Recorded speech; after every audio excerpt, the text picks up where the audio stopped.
Hi class. I hope everyone's having a great Monday. This video we are going to be talking about our new chapter for math. So we're moving on to chapter 11, which is all about two-dimensional shapes. And then we're going to be talking every day about our essential question, which is how can I compare shapes? So to start off the chapter, you can go on Connect Ed and watch the video, which is all about discovering shapes around you. So I want you to think what different shapes that you see in your house. Everyday things that you normally interact with, but you don't realize this is a shape. So think about your TV screen is a rectangle, and maybe you have your bowls that are circles, and you could have a fun, maybe a fun piece of artwork that maybe is in the shape of a square or a hexagon or a circle. So we're going to be talking about all these different shapes throughout the whole chapter and how they are alike and how they are different. So the first two shapes that we're talking about today for lesson 1 are going to be squares and rectangles. And we're going to add those two vocabulary words as well as two other vocabulary words to help us classify the shapes and see how they are alike and different. So our first new vocabulary word is going to be side, and that is the straight edge of a shape. So when we look at a rectangle and a square, a rectangle, let's count the straight edges of that shape. So I see it's 1, 2, 3, 4. So a rectangle has 4 sides. And then we see a square. How many sides does a square have? Well, let's count them.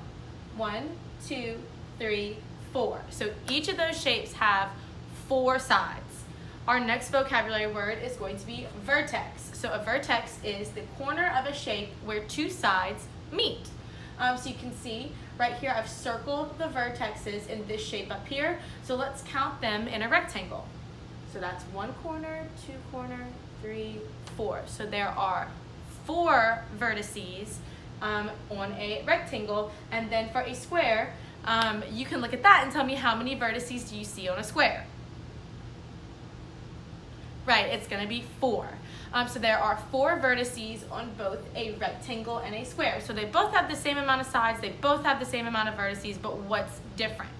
So if you look and see, in a rectangle, you have 2 sides that are one length, and then you have 2 sides that are a different length. Whereas with a square, all 4 sides of a square are what?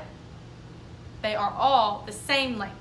So what I'm going to challenge you to do today is to find household objects to build a rectangle and a square. So I'll show you what I used.